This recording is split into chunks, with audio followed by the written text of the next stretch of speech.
Lea Kapiteli, Contactee and Starseed. Welcome to Nature of Reality Radio. Glad that you can contact me from down under is where you are.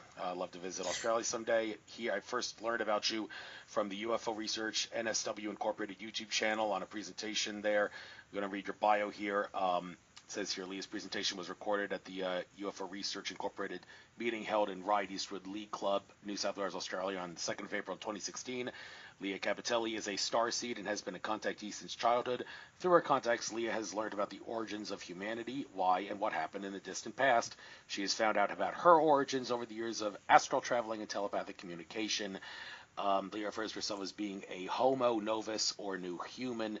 Since she has vivid recall of her ET origins and multidimensional nature, she has made beautiful artworks. New human is a global phenomenon, involves both adults and children who present as very different from previous generations. The difference is experienced through their highly intuitive and multidimensional abilities. That's the bio off the YouTube channel. So you can now tell your life story from being a contactee, as well as your experiences regarding astral traveling and telepathic communication, and maybe even get into some of your artwork stuff. But like I said, I'm trying to keep this a bridge because you've gone an hour and there's other things I really want to get into that. So go ahead, Sure. you've got the floor. I will not interrupt you. Lovely, thank you. Yeah, so my experiences have started when I was a very, very young child. The earliest one I can recall was when I was about 5 years old. They were my first physical encounters. I've only ever had a very small handful of physical encounters with ETs. To this day, I haven't really had that many, because I've come to find out later on that it is a safety thing as opposed to anything else. So, but I'll get to that a little bit later on.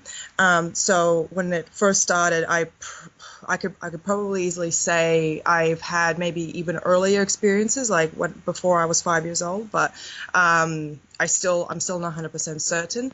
And as I got in touch, I guess you could say, with my otherworldly family and friends, I started to have very strong relationships with them. I regarded them as essentially like one of my main contacts, Santaji-san, as my maternal figure of another world. And as I got older, the physical contact waned, and because I considered my more earthbound life to be more realistic, and I would tell other people about it all the time. I would tell about my contacts, saying like, oh, my contacts from this place, and this is how they look like, and da da da. And I would give descriptions of these people, and people just assumed, it was just imaginary friends or whatever. I didn't have an ability to understand what imaginary friend was, but as I got older, I kind of got the picture of like, oh, what they meant. Like, I'm like, oh, they probably think it's fake, and it probably is fake because they can't see them. I'm the only one that can see them and talk to them, so it must be all, nonsense.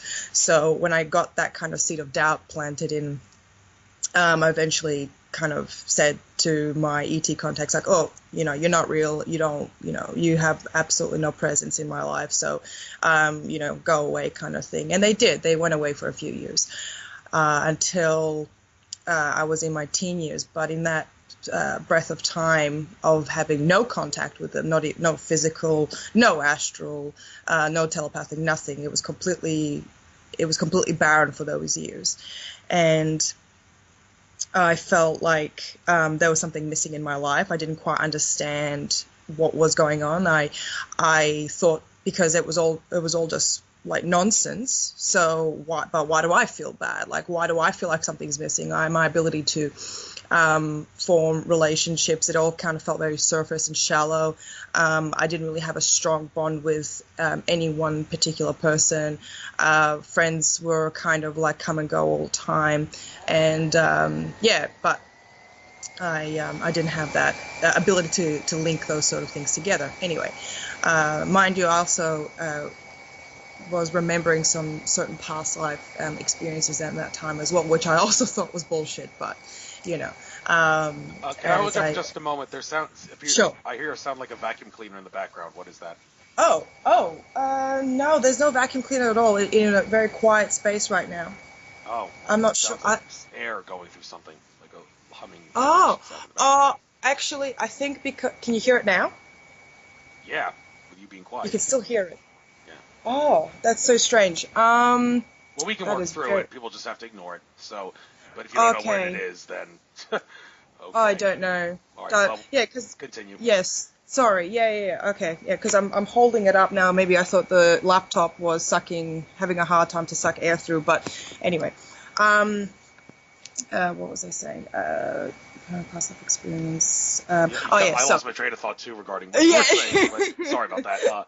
It's okay. It's okay. Well, Yeah. Just let me know if it happens again, if it's getting worse. Um, Yeah, so I started remembering my past lives, which again I thought was all bullshit, but at the time I didn't know what they were. So I kind of put that aside in my mind, and I, continued trudged through life as I normally do. And when I was about 13 to 14 years old, I had a very strange dream state encounter with someone who calls himself Mesrith. So I remember I was asleep and I was in this sort of silly dream. Didn't really matter much. And then all of a sudden, I felt like it was like a static interruption that came through my head. And there was this being in front of me that I've never seen before. I was like, who the, very, very, very bright, very glowing, uh, white, gold kind of hues. And he's just looking directly at me. And he starts talking to me and he introduces himself as Mesrith, talking about how he is part of this sort of Ashtar Council and, talking about how what his job is here on Earth, like, that it was very, very obvious to me at that point that he was clearly not human, very likely ET, and the way he was just talking about, different worlds, different races and species, I kind of put two and two together and assumed that, this guy's probably an ET. And he starts talking to me a bit about my life as a child, and saying how none of that was bullshit. That was your life. That's what happened.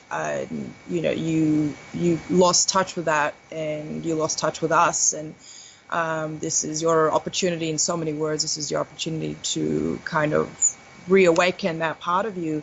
Do you want to, he also mentioned that my particular being was a bit more unique than other humans. So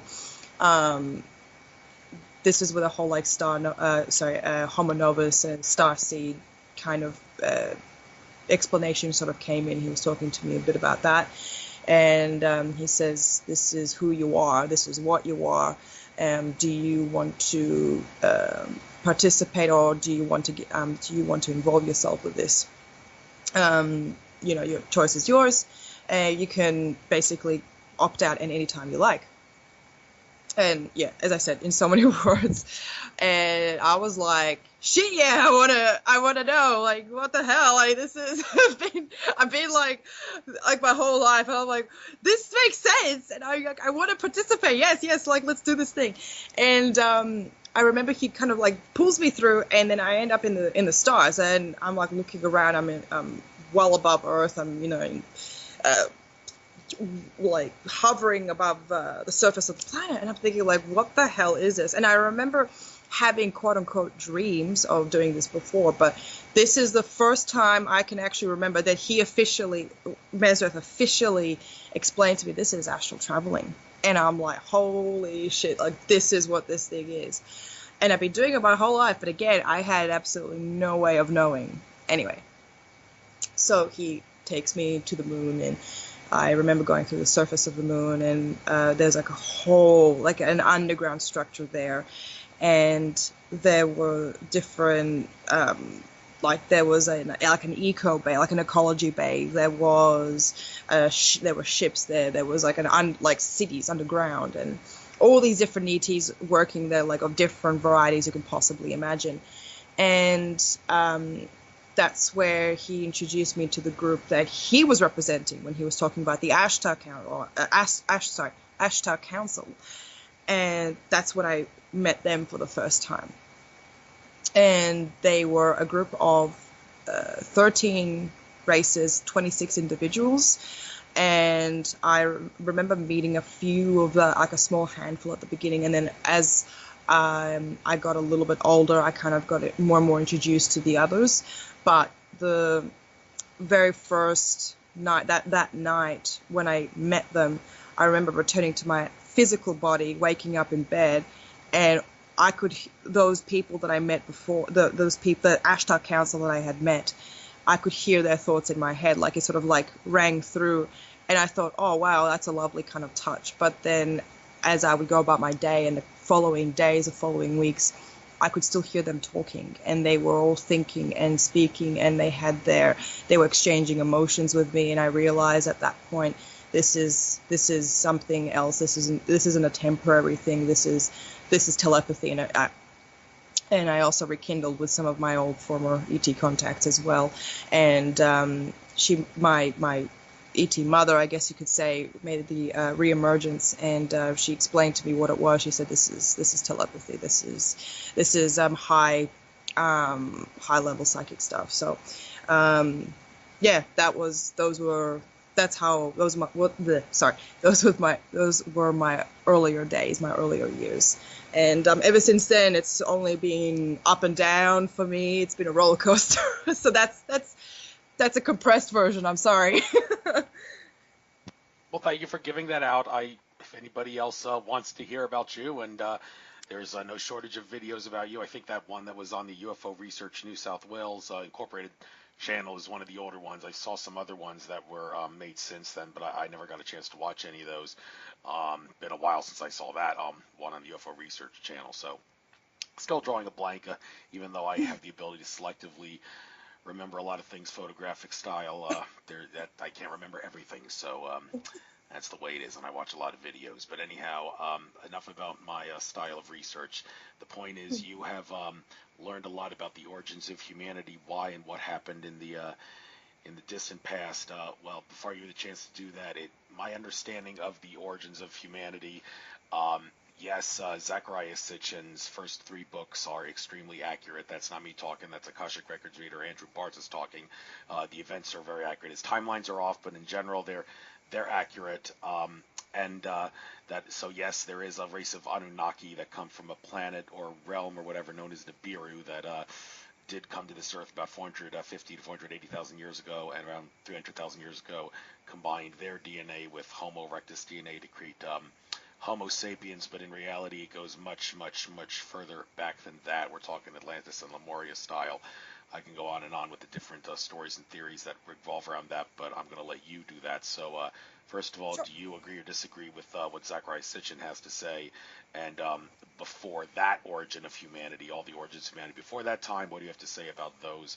And what did happen in the distant past? Please give us a history lesson. Sure.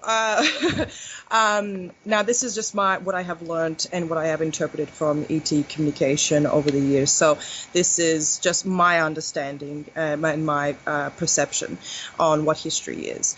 So I haven't really read into what was his name, Zecharia Mitchell, did you say? Sitchin. Sitchin, sorry. Sitchin. Yeah, Author Sitchin. of The 12th Planet. That's his first and most famous book. 12.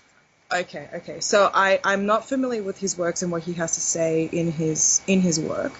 However, the only time I've ever heard anyone really talk about Anunnaki and Nibiru and all of that was actually from Earth. My contacts have actually never really discussed any of those, never discussed any of that. They've never mentioned a species named Anunnaki or a planet or even a realm called Nibiru and their interaction with humans. I did actually inquire about that as perhaps like a lost in translation kind of thing from some point in history. I'm not entirely sure. I'm not saying it's wrong or right. I'm just saying they've never talked about it. And then when I did bring it up, I was kind of like, the sense I got was mixed messages at some point, like miscommunication. So I cannot say that is that the story with the Anunnaki coming here and interacting with humans in such a way didn't happen, but I can say I've never heard that version of history. So from my particular contacts anyway. Now, in regards to Atlantis and Lemuria, my knowledge on Lemuria is also a little bit limited, but I know a little bit about it. However, I know Atlantis far more. In my previous incarnations, I remember being an Atlantean. However, the number scale is different. Some people say it's like over 500,000 years old. I remember it was probably about 15,000, and I know it's such a huge time gap, but as a soul, time is fairly irrelevant. You know what I mean? Like what we understand as physical beings, time to be is something, as a linear thing. But when you're a disembodied soul floating around in the ether, in the greatness of the universe, time is almost nothing. And so it could be. To someone they can remember it to be 500,000 years old. To another person it could be 15,000. I don't know, and that's all I can say. But with my memories of Atlantis, it was with humans and ETs were working together, and it wasn't just a low primitive form of humanity. This was actually a very highly advanced version of humanity. They were very physically and psychically and mentally very very adept, very skilled. And humans back then, they weren't too dissimilar to the humans now, but they were very, think of it this way, it was like humanity times 10 back then. So like everything that we are now, like all the hardworking aspect of us, the intelligence, all of that we had as Atlanteans back then as well. But the thing is, the wisdom aspect, Atlanteans kind of lost that as they were existing throughout time. And the reason from what I can remember, with Atlantis and Atlanteans falling as a civilization, was because they reached too high and assumed that they can't be touched.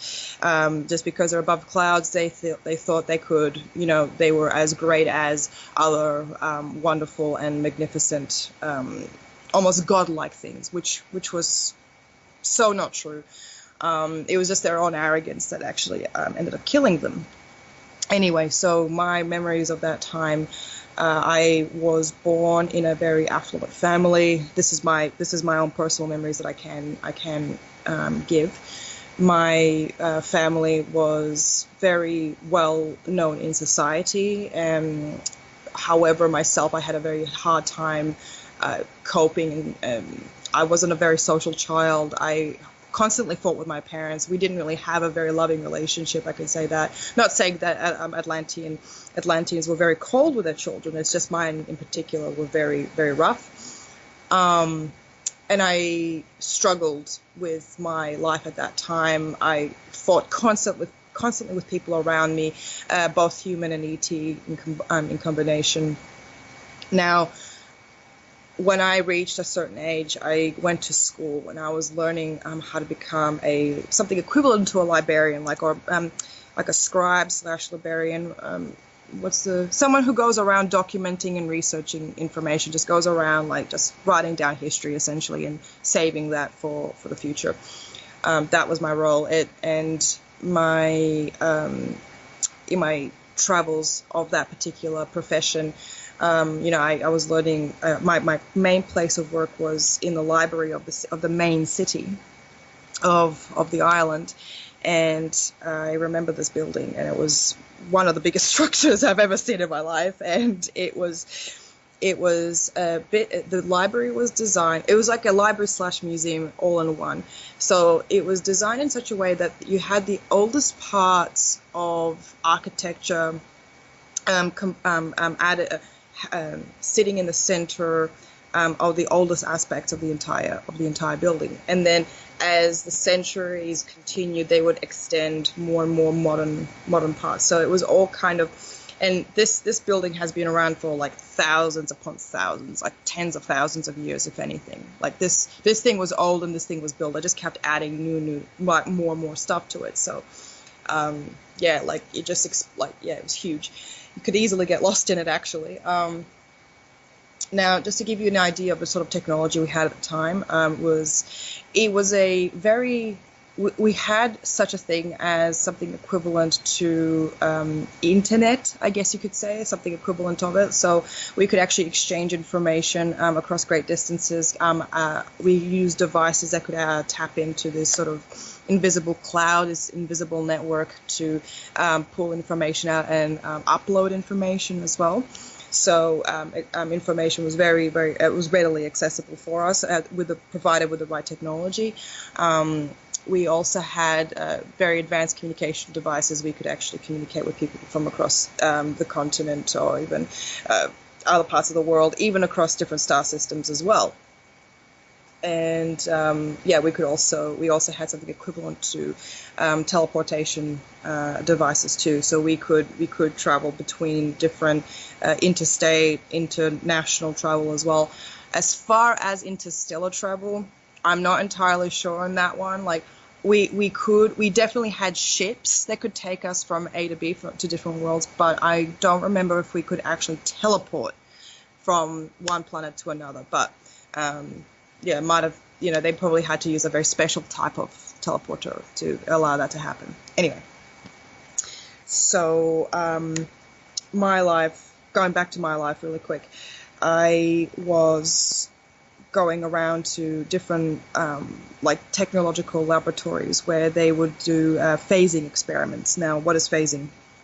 Now, phasing is an ability that they can actually take what we would perceive to be a physical object and tune its molecules in such a way that they begin to vibrate and make it so malleable that it actually starts to pass through different planes. So before I dive further in, Atlanteans knew of other planes that interacted with this existence. So there was all kind of, they had an understanding this was a one plane that we had, and then we had planes above, or quote unquote above and below, and we were just sitting in and amongst an endless amount of planes, and they had the technology to actually move objects between all these different planes, to have physical presence. They could actually select which physical presence they wanted to have those objects in which plane. So, for instance, if you phase an object, you could still have some sort of physical perception of it, but you could essentially pass right through it. It doesn't really, it's untouched. Like most of its mass is sitting in another plane. So anyway, with the phasing technology, this is what they were doing. They were playing around with something called geophasing, which is basically phasing. Instead of phasing a singular object, they would try and phase a whole area, hence like geographical phasing. It's in the name. And they were trying to kind of phase like a whole part of they were playing around with islands. I remember that they were actually going to uninhabited islands and trying to phase the entire island, like literally move what we would perceive to be the physical island, and move the entire thing into another plane. And then, of course, when the experiment was done, they'd pull the island back. But sometimes, because they weren't perfect, sometimes they would phase objects and they wouldn't be able to pull back. So they would literally go around. Sometimes they would go phase an island and then they would lose its link, and then they would never be able to pull it back. However, there was another really interesting thing about these islands too. Because they had to go on certain islands repeatedly phase these places, what they discovered was that if you phase an object too many times, you make a kind of you make it more intangible. You kind of unhook it from what we understand to be reality. So it has a chance of actually slipping into another plane because it's being played with. Its molecules have been played with so heavily that it starts falling back and forth. So these particular islands that they were going to and they were phasing, they were actually, some of them would just vault like on their own, like they would completely vanish. And they haven't touched. When I say they, the scientists would never have touched it. They're like, we didn't phase this island, and it just vanished. And then all of a sudden, boom, it'd come back of its own will, seemingly of its own will. So, yeah, that's the sort of stuff that Atlanteans were doing back then, and a lot of people, and also, not to mention the energy usage for a lot of the technologies the Atlanteans were constructing were was very, very high. So a lot, like, the demands for energy were becoming really, really high, and Atlanteans were scrambling to find an alternative source to try, instead of using what they were using. They were using mind crystals from very, very distant worlds to supplement all their energy needs. But the thing is, I come to a later point in life, I've discovered these particular crystals were conscious, and the way they were pulling energy from these crystals were unsavory, to say the least. They were putting them in a kind of a state of an energetic pressure, and I guess you could say sort of like they were shooting small doses of, like, electricity through them. So, but the return that they would, like, when they would react to that, the return was far high, like very, very high. So they would harness that energy. This is in the power plants, like this, they would harness that energy that they would from their reaction, and then they would use that energy to heat houses, water, clean things, all of it, like, turn lights on, everything. They would use that energy for pretty much anything that they needed, including, funding the phasing experiments as well, which were very, very expensive for energy-wise anyways. Now, in Atlantean customs, it was very poor to actually have something as, we considered slavery to be something really, really lowly. Like, we did not participate in slaves. We always tried to push, every single time we encountered a civilization that actually practiced slavery, we would always try to convert it. Like, that was completely, like, not, we believe that any being, whether it be organic or mineral, anything that has a consciousness is not something, it doesn't belong to you. It's not, you cannot own something that has consciousness. Consciousness is not yours to own, even the vessel it's in. So, and not to mention, we didn't believe in imprisonment either. That's another thing on top of it. So having these crystals being used in such a manner was a complete offense to our way of life. But because of the demands of the people who were holding these crystals and doing this to them, the demands of energy were very, very high, and they were basically told, like, well, if you don't want to do it, we'll get somebody else to do it. The higher ups were like, well, if you don't want to do it, you don't have to work here anymore. So they were being threatened with loss of jobs. So eventually they become desensitized to what they were doing. The scientists there that were doing this in those power plants were becoming desensitized to what they were doing, and eventually they were like, well, it's not me. It doesn't matter. I'm doing the right thing because this is what needs to be done, and so on and so forth. And eventually one day these crystals, because there were multiple as well. It wasn't just in the one area. It was not only one on the entire island. There was several different power plants with several of these crystals in there, and the amount of punch that these things had in them, my God, like, when they probably got fed up with each other. They probably got fed up with being treated the way they were being treated, and they eventually said, "Stuff you all," and just basically took themselves and everyone else with them when the whole thing went down. So that's my own memories, because I've seen these crystals myself in that life, and it was hard to watch because the profession that I was in, I had to document what I saw and what I experienced, and I was kind of subtly told not to talk about it. If you're gonna, because I was sort of pushed to go in this place and document. However, the people who were running the thing, the entire area, they said that just leave out a couple of things. And I didn't really understand at the time, like, why do I need to do that, until, of course, it kind of, until it was pretty obvious why they wanted to leave that sort of stuff out. And so I did, because I was an idiot. I didn't want to have trouble. I was already a very troubled young woman at the time, and I was trying to kind of keep the peace and keep the status quo up, and I didn't need any of that drama in my life. And I said that these crystals are just that. They are just these empty crystals that we just use to harness power from for only a small amount of time, until other alternative sources of energy can be found. And that's what I wrote. That was the report. Stamped, dated, all of that, and moved on with my life until the very day or the morning those crystals had enough, and they took us all with them. So,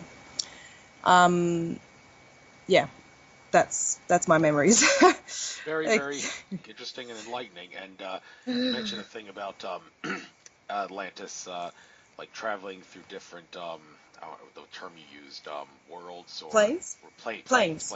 Yeah, yes. Now, now the thing about that kind of goes back to what I kind of mentioned in passing earlier about, like, when I mentioned the Anunnaki Nibiru, their planet or their realm called Nibiru. The reason I said it that way, I recently saw a video in which Linda Moulton Howe was actually asking a question to ET contactee Bashar. Very impressive there. I thought Linda was always very down to earth, and now she's trusting ET contacts to give her information. Give her a hand for that. But anyhow, the point is, she was asked how were humans created, and Bashar, being channeled, Daralanka, she was channeling Bashar at the time, said the Anunnaki, and then he said, but the claim that they come from a planet called Nibiru is incorrect. Well, Andrew Bartzis at Akashic Records, that I meant earlier, did actually say that Nibiru, where the Anunnaki come from, he referred to it as a planet, but he said it runs on a dimensional drive, and not a unity consciousness drive like Earth does. So I'm kind of wondering, does that perhaps have anything to do, could that explain why he said Bashar said they don't come from a planet, because it's a dimensional drive, whatever that means? And does that perhaps tie in, like, dimensional drive, unity consciousness drive? Does that perhaps tie into the different planes that you had referenced just a little while ago about what do those different planes, like, what would they look like, and do they have the same laws of physics, or you get my drift here? Yeah, I'm not sure what those what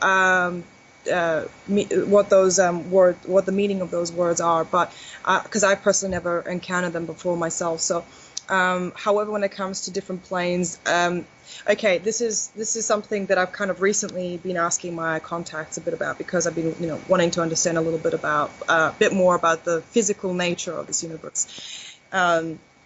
And this is what over the years what they have told me. We are sitting, when I say we, as in human beings, a physical being that we are inhabiting right now, sits not only on one plane, but also teeters on the very edge of another one, because our parts of our consciousness is not, because it's not parts, sorry, our consciousness itself is not a singular dimensional thing. It is a multidimensional thing, which is something that can pass through between different planes. However, because it is inhabiting a physical body, it mostly just sits within one little area. Now, our physical bodies have also the ability to travel to different planes as well, but not without some sort of assisted means, like whether it be devices or another higher entity that can actually pull us through.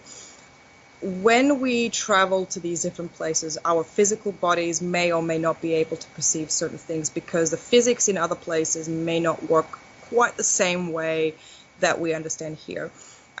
They may have some, when I say they, I mean different planes may have similar fundamental forces. And by the way, the fundamental forces we have uncovered over here, I don't think they're 100% complete. I think there's a bit more to it than that. It's not just, gravity, strong force, weak force, and electromagnetism. I think there's a little bit more forces behind all of those. But anyway, that's a whole other topic, which is like too brain breaking for me to start into. Um, so these other places, the further we go out, like because they're all sitting in different, slightly different frequencies.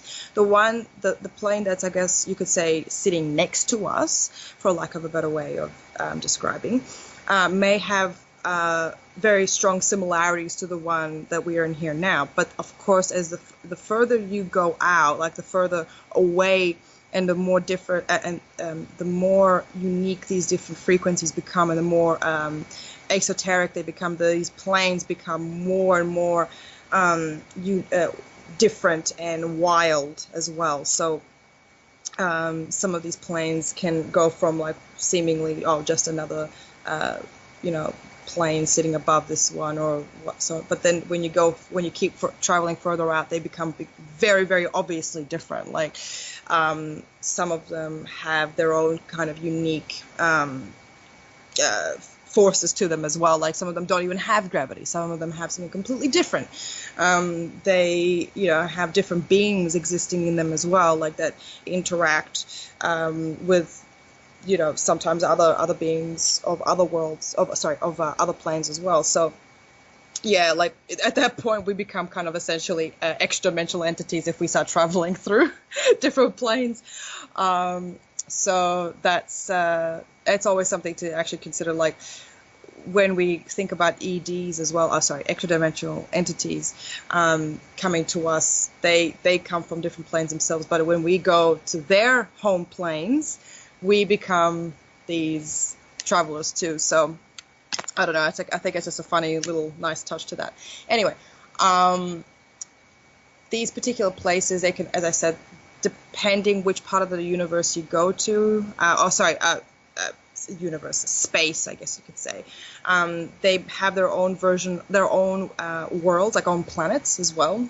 My understanding that Earth that we perceive now, we only see a small amount of dimension to it. Like it has like 3 dimensions, maybe even a fourth one if you want to include time to be an extra dimension.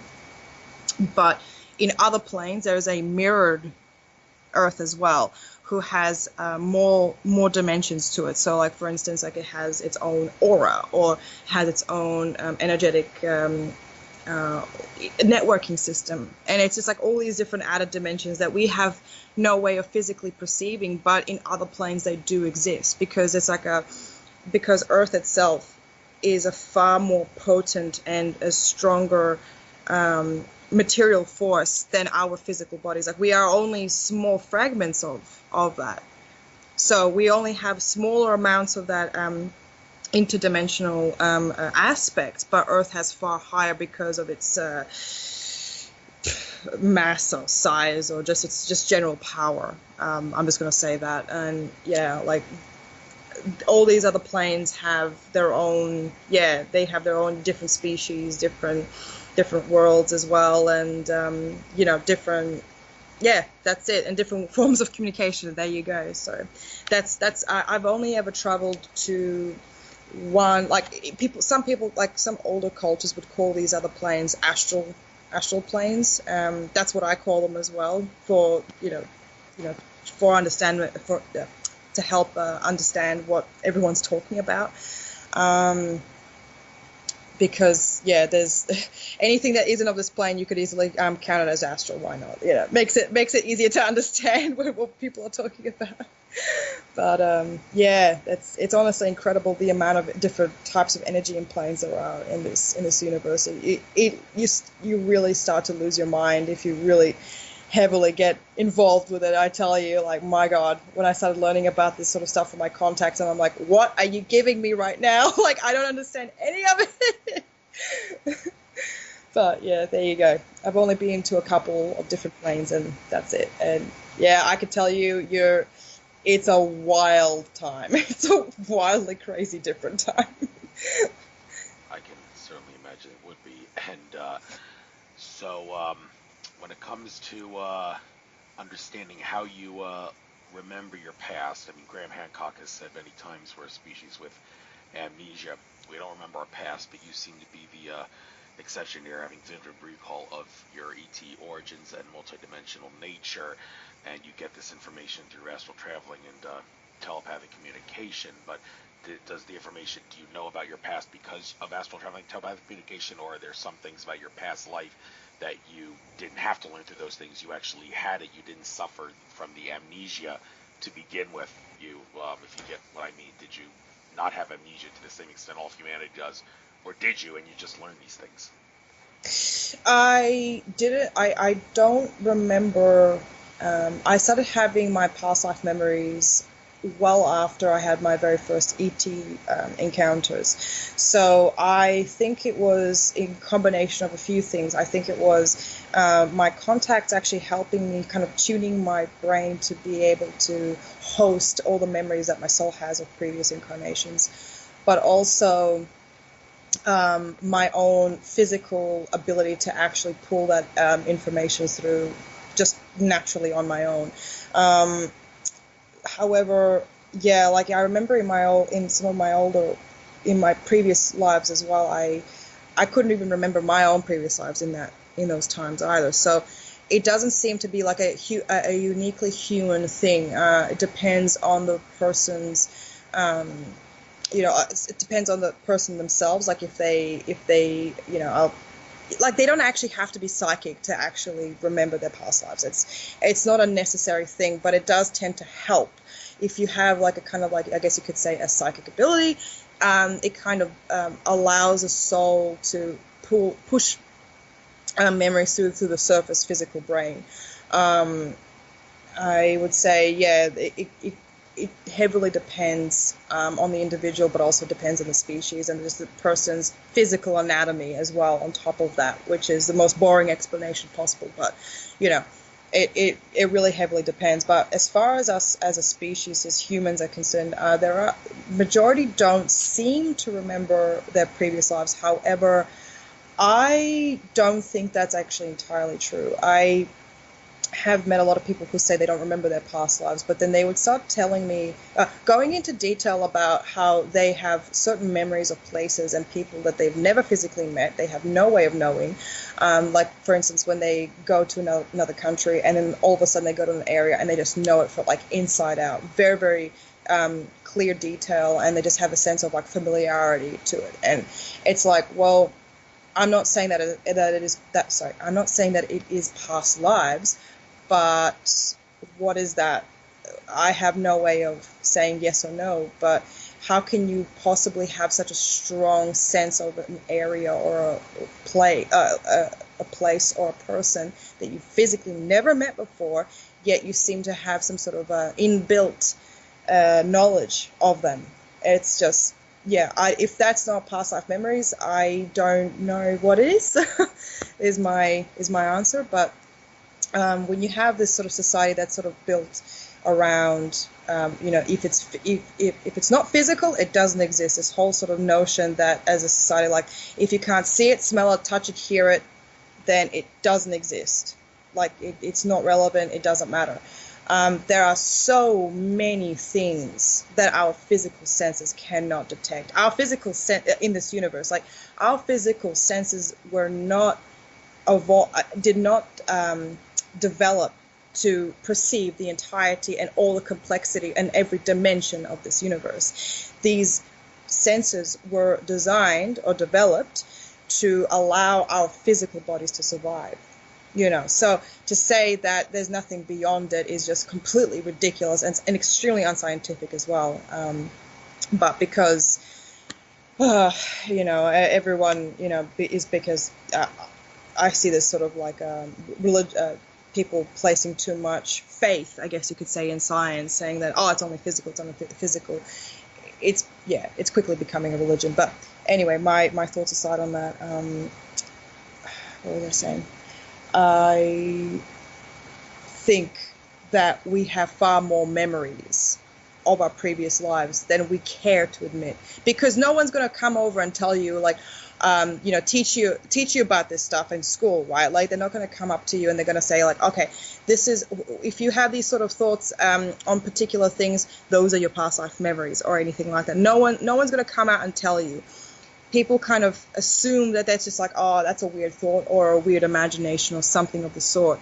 It's not, they're not taught this stuff unless they go the extra mile and they find someone who can teach them about these sort of things. But that's not in the curriculum, in mainstream curriculum. I'm sorry, but because it's not accepted, and very, very, very few are willing to accept it. But I can see as the years progress, like this is people are becoming more accepting of it. However, I just don't understand this sort of hesitation around it. Like, everyone, I listen to people talk, oh, there's no such thing as past lives or future lives. It's just, this is the only life we have, and that's all that matters. That's true to an extent. This is the life we have now, and it should matter. But it's like, hang on a second, because a lot of these people tend to critique people who have past life memories to say, oh, that's just your way of coping with the finality of death and all that, which, to be honest, death does not exist. Not the way that we think death exists anyway. Death means end of life. Life only changes. It just transitions form. Physical dies, but the soul, the indestructible nature of soul, is the one thing that is immortal. And these people tend to critique, oh, that's just your way of coping with death. But hang on a second, how are you critiquing people who who have memories of their previous lives and completely, taking the piss out of them, but but yet at the same time, you completely reject any kind of expansion of thought in that area. You want to stick to the finality of death. You know what I mean? It's a bit illogical to me. I don't know. Anyway, if someone can explain it, please do. I'm always seeking for further understanding, but yeah, I don't understand. I think that there are far more people who actually have memories of their past lives, but they are not consciously aware of it. And yeah, that's just my understanding. Again, I could be wrong. I mean, sure, why not? Like, I think someone who would have a far greater knowledge who specializes in that particular area can say that, no, we are a species that really genuinely cannot remember, or or not. But I don't know. From my experience, I think we do. Fair enough. And of course, if you accept that we're infinite consciousness, that implies that we have information accessible to everything, which means we all can access the Akashic records. It's just that some, for whatever the reason, are more in tune with the factors of consciousness that allow them to get that information more so than the average layman. So yes, we could all access our past life information if we figured out what it was that we didn't have that enabled us to get to the Akashic records, and maybe we'll get into that. Well, we've only got about 11 minutes to go. I did want to ask you about it's cool. No need to apologize for that. The technology that is used to travel through the cosmos and the realms and time in some cases. It has been my understanding recently that many of the things that have been talked about regarding traveling through the cosmos using some sort of a mechanical technology like standard magnetohydraulic propulsion, or they've also heard about Bob Lazar's thing regarding bending and warping space-time using element 115, but in reality that's what the low-class ETs are using. It's been said that the real high-class ETs can power their craft through consciousness and consciousness alone. There really is no nuts and bolts or some sort of elemental technology being used, and all that we're hearing about like anti-gravity technology to power craft is in many ways a diversion to divert us from the fact that it's consciousness that is the ultimate fuel. And I hate to say it, but there may actually be some shills and trolls out there who actually work for the control system who are talking about this anti-gravity technology, and you think, well, that's counterintuitive. They would talk about that. Well, yes, they would if their agenda is to keep us from waking up to the consciousness expanding technology, which is the real fuel. So, to best of your knowledge, is the consciousness the real fuel of the craft? And is there anything else you can tell us about the technology in general that is used to power craft through space and time? I'll have to look into a bit more about what the other side is saying. When I say the other side, I mean people who are more nuts and bolts based. From my understanding, with my contacts, their technology, their ability. I guess you could, when it comes to consciousness being the fuel, I'm not quite sure if I understand it entirely. Like, I'm not saying that it's true or not true. I'm just saying that they are able. Okay. So from my understanding is like this is their technology, right? When it comes to traveling across great spaces. Now they can going back to phasing just for one moment. They can actually change the vibrational structure of an object, like a spacecraft, for instance. Their crafts are designed in such a way that they are kind of like a containment bubble for the material beings inside them. So when the device is active, they slip into another plane of existence. Just sitting on a kind of like a on the bridge between the two, allowing for improved and increased travel anywhere throughout the entire expanse. So you've got for this, because this is to their understanding and my understanding as well, that there are the forces in these different planes operate on different levels. So what we would consider to be resistance, they kind of cancel out resistance when they fade. So they can literally fly through a planetoid without actually having to have a crash into it, because they're phased. Like, they can just keep going. Like, they're not met with any kind of resistance. They can go as fast and as hard as they want to. It's totally like they just change the tune of their vessel. That's it. But the pilots who control these devices, all of them, every single one of them have a special, they were either trained naturally, or they had special devices like implants placed inside their minds to allow for improved interface with these ships. So I guess you could say yes. Or when I say trained naturally, like they can just naturally interface with the ship itself without actually having to use special mechanical help for it, like the implants. But I guess you could say that is one way of consciousness. I suppose that is consciousness in some fashion, fueling the ship, making the ship go. Not saying yes or no, but that's my understanding. Yeah, I mean, this is how they pilot everything. Like, this is not only the ships with them physically being on board. This is they can send out probes or whatever kind of device out in any and remotely control it from very, very distant locations without actually having to physically be near it. So yeah, they are consciously connected to these devices, but yeah, that's my understanding. All right, and you are very big on trying to understand the nature of reality, just like I am. So I'm the host of the show because no one has a more difficult time understanding it than I do. But one thing that I'm really confused about now is the true nature of outer space. It was brought to my attention at the Las Vegas conference that I was recently at, the 5D Events one presentation that I was attending. The speaker said space is not a vacuum. It is a plasma membrane, which kind of makes sense when you realize that there are videos out there that seem to show that there is life in space, like that space is an ocean. There's entities that suck on the sun, for crying out loud, that you see videos of, and I'm thinking, well, I mean, are they just some far out form of life that somehow can survive in a vacuum, or is the explanation they can exist because space isn't really a vacuum? And kind of makes you wonder what would actually happen if you did put an astronaut without a suit on in outer space. Could they actually survive? No one's going to try that. But my point is, does this actually make any sense to you that outer space is not a vacuum? There's even some ET contactees that say that, like Sheldon Neidl. He says his ET contacts have told him that space is not a vacuum actually, but they didn't say what it was. Yeah. Okay. I would say yes. For a couple of different reasons.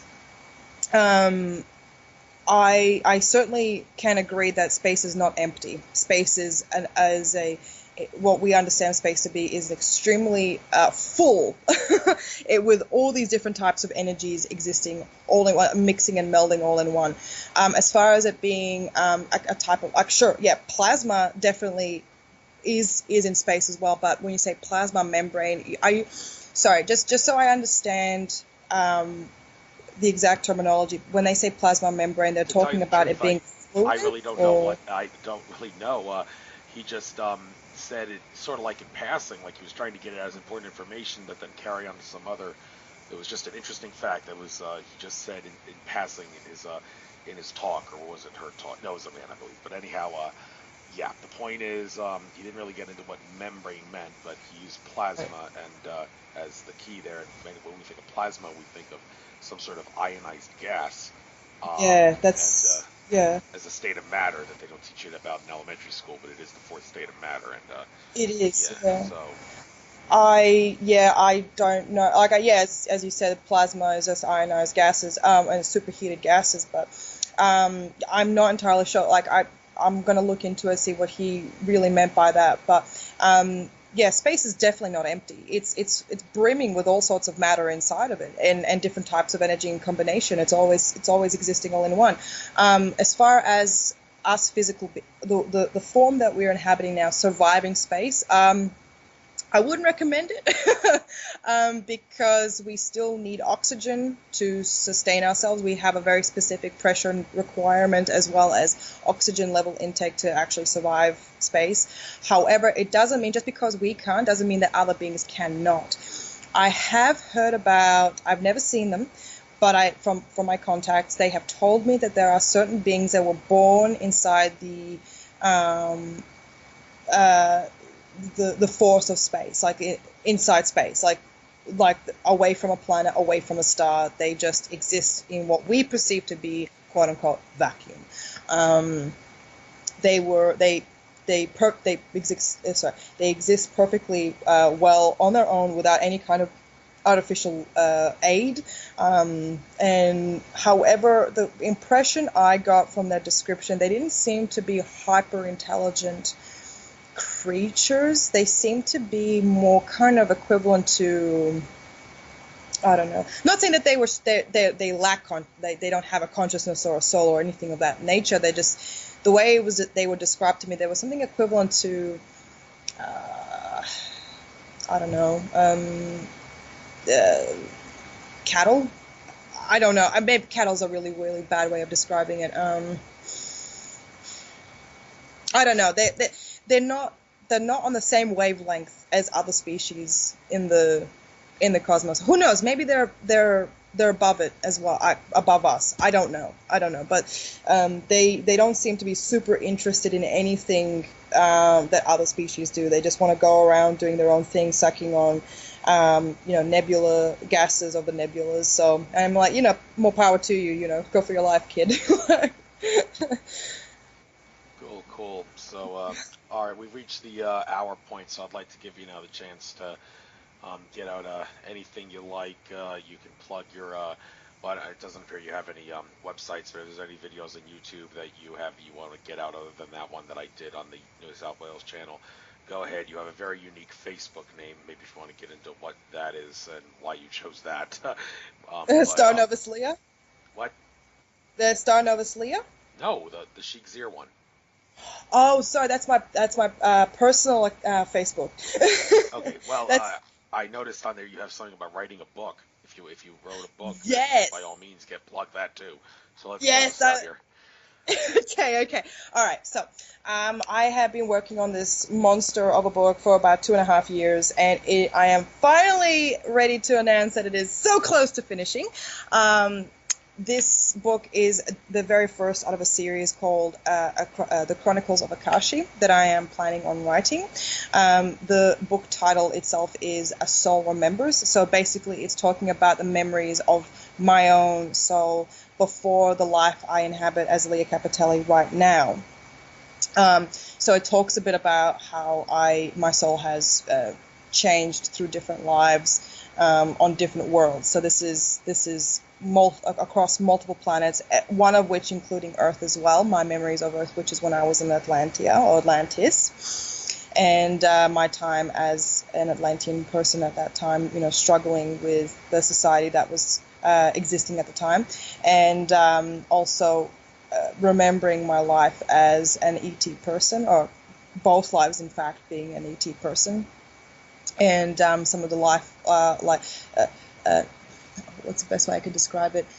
Some of the lessons I have learned throughout those all those lives I have managed to carry with me into this one, and hopefully for future lives as well.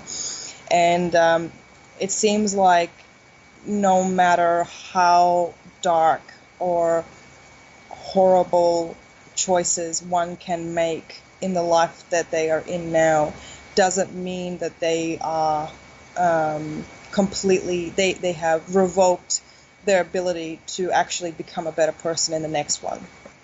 So that's one of the most important one of the most important lessons I can really discuss in that book. Now, there's going to be other future works coming in the process as well, but this one is very, very close to my heart. I had a very hard time writing it because I had when I was writing it down, I was remembering all these different places I was walking through, or all these different wonderful people I was speaking to, and I remember how they looked and how they smelt, and the worlds themselves as well, like the places I was in, and I remember how it all sounded and how it felt to be there in that body in that time. And I'm sorry, I'm just getting a little bit teary-eyed now. Like, I was crying like like crazy when I was writing the book myself. But so yeah, it's a very it's me. That book is very much so me. Like, it's my soul on paper. So yeah, I'm going to be finishing that mid this year. So that should be out both on ebook as well as printed copies as well. But on my public Facebook page, which is Lea Kapiteli, or at Star Novis Leigha, I will be updating everybody on exactly when it's going to be out on shelves or available online. So I'll let everyone know how the progression of the project is going. Awesome. So, pleasure having you on, and I believe I Thank did you. like your the Lea Kapiteli Facebook page. If I didn't, I'll go there right now and Thank do you. that. But great having you on. I hope to. Yeah, I did. So, all right, great having you on. Good luck on all your future presentations and such. I guess maybe I watch some of those other videos that that are on YouTube that I didn't get a chance to watch since watching the New South Wales one, which I thought was relatively interesting. Otherwise, I wouldn't have put your name on my people of potential show guest to contact after watching it. Don't let the like versus dislike count of that video fool you. I assure you would have been. It was definitely worth listening to, and glad I got you as a guest after checking that out. So Thank you. yeah, you're very welcome. I will upload this to YouTube within the next 2 days or so. Got uploaded to a format tonight, but I'll get on YouTube in the next 2 days, and I'll send you. I guess I'll post the. I'm actually banned from posting on like pages on Facebook. I'm not even gonna get into why, Really? but yeah. Oh So I'll have to my post God. the video on your personal Facebook page, and I will do that. And you're more Sure, than welcome to promote it and whatnot. So take care and will good do. luck. Thank you so much, Andrew.